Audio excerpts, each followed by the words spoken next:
Listen, as a history teacher, over the past few weeks, it's become very clear to me that a lot of, especially white US Americans, don't seem to understand what colonialism was, how long it lasted, and how it still impacts Africa and parts of Asia, really just a lot of the global South today. So come with me on a hypothetical journey, shall we? It's the year 2022 and aliens from another galaxy we've never even heard of invade and they take over the United States. They have superior technology, they take out DC, it's full on Independence Day. The armed forces puts up a pretty good fight, but over time, all the members of the armed forces are either killed or they're imprisoned or they're taken off planet, never to be seen or heard from again. Over the next 10 years or so, the United States gets divided up into 4 separate colonies. And what that means is there's a complete division, so you can't move across the different colonies. Even interstate travel becomes very difficult. And so even within your own colony, you need permission from a Martian to go from Florida to Georgia, let's say. During this time, they are building infrastructure, but it's really only concerned with resource extraction. So they're taking fresh water, oil, all the lumber, everything is going off planet. They're even extracting resources we've literally never even heard of. And we're like, that was valuable? It is now.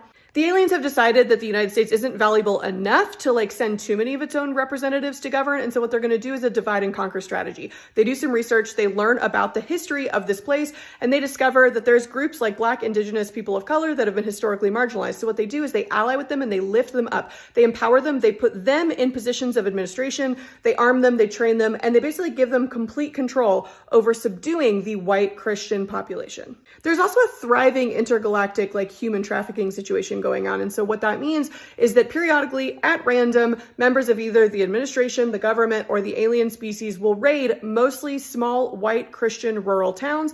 They will raid and they will steal and capture all young able-bodied people. They'll be sent off to another galaxy. You will never see or hear from them again.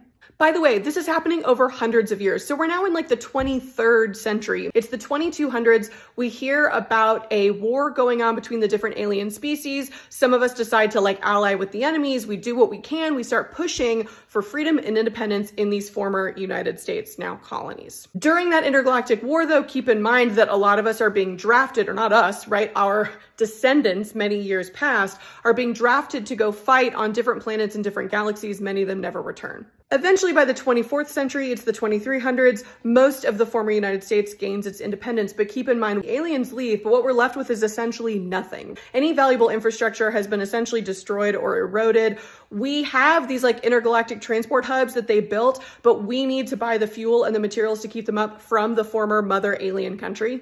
Meanwhile, the aliens are parading around trophies that were taken from our lands over the last few hundred years. So George Washington's tomb was exhumed from Mount Vernon, and he's now parading across the galaxy, going to different museums where aliens look at him and go, oh, interesting, look at those teeth.